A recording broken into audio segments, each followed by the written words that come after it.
Hey guys, Rafi here from the Endgame Investor. And as I'm sure you've heard by now, a Japanese bank called Norinchukin something. They're selling like $65 billion worth of treasuries and other non-Japanese bonds. I would assume mostly treasuries and some European bonds, etc. They are in trouble because they have unrealized losses and they have to sell these things so they can buy other things that they think they can make more money on.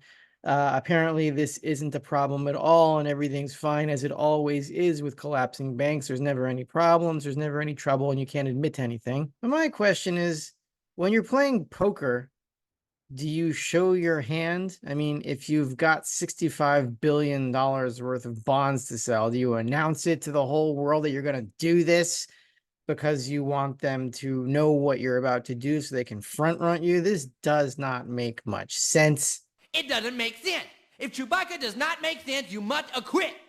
Here, look at the monkey. Look at the silly monkey. And if you want to get really conspiratorial about it, you could say that maybe it's the Bank of Japan that wants them to tell the world that they're selling $65 billion of bonds because they want to force the Fed to lower interest rates so that the spread between the Japanese yen and the US dollar is something less than 500 basis points or whatever it is, so that the yen can survive the next few months.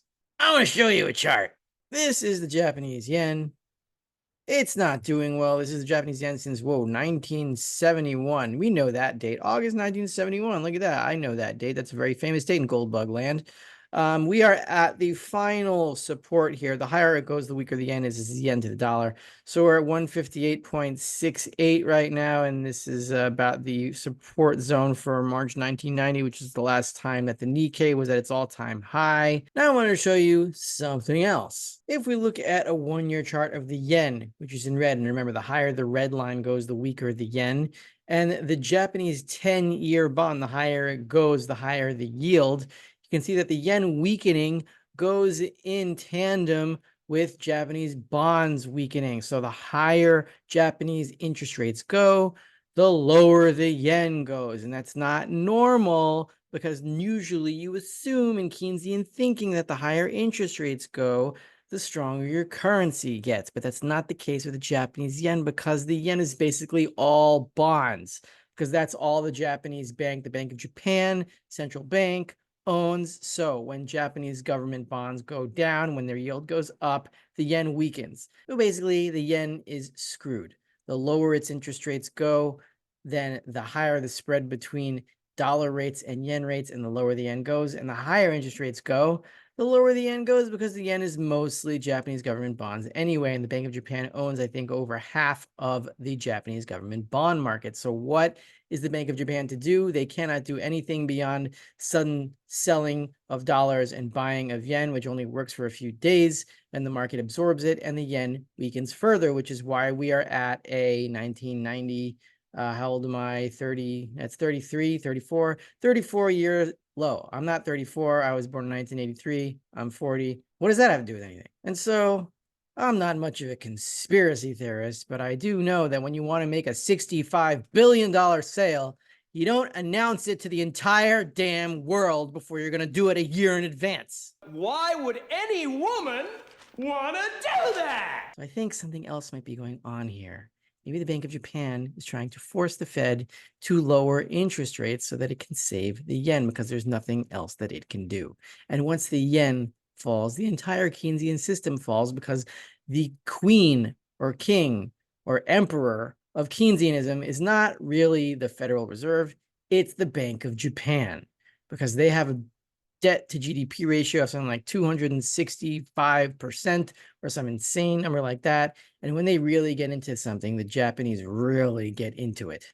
Now I want to show you one more table, not a chart, a table. This is the tick figures, Treasury International Capital.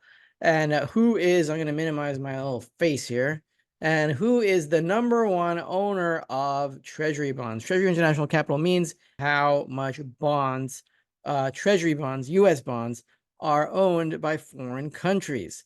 And who is number one? That is Japan.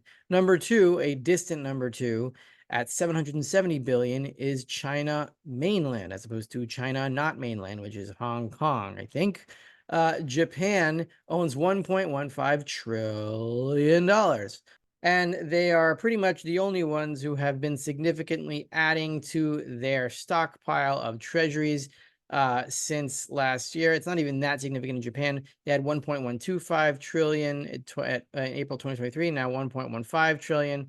So that's about $25 billion in addition to their huge stockpile. China has been selling off like a mother. I don't know how mothers sell off that much, but anyway, we have $869 billion in April 2023, and now $770 billion. That's all for you Chabadniks out there. That's their favorite number. And so it seems that we have come to the point where the Federal Reserve's raising interest rates has infected more than its own banking system. It has infected the Japanese banking system, which is the most fully saturated with treasury bonds in the world at $1.15 trillion. So it's no surprise that Japan was the first foreign banking system to be affected by the rise in US interest rates. And now the Norinchukin something bank